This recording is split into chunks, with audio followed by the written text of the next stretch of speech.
తమిళనాడు శాసనసభ ఎన్నికలు సమీపిస్తున్న వేళ తమ పార్టీ అభ్యర్థుల జాబితాను టీవీకే విడుదల చేసింది. సినీ నటుడు టీవీకే అధినేత విజయ్ 2 స్థానాల నుంచి పోటీ చేయనున్నారు.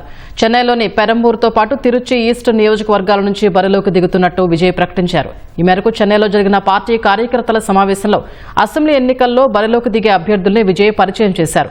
టీవీకే ప్రధాన కార్యదర్శి అధవ్ అర్జున విల్లివాక్కం నుంచి పోటీ చేయనున్నట్లు విజయ్ ప్రకటించారు. మాజీ మంత్రి సెంగోట్టియాన్ గోబిచెట్టిపాళ్యం నియోజకవర్గం నుంచి బరిలోకి దిగనున్నట్లు పేర్కొన్నారు. ఈ సందర్భంగా అధికార డీఎంకే కూటమిపై విమర్శలు గుప్పించిన విజయ్ ఆ కూటమికి ఎలాంటి సిద్ధాంతాలు లేవని ఎద్దేవా చేశారు. ఈసారి తమిళనాడు ఎన్నికలు టీవీకే నేతృత్వంలోని ప్రజల కూటమి, స్టాలిన్ కూటమి మధ్య ఉంటుందని ఆయన తెలిపారు.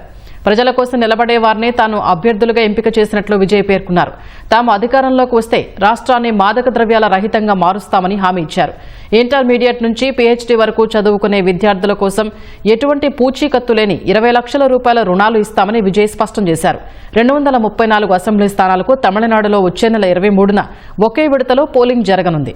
మే 4న ఫలితాలు వెలువడనున్నాయి.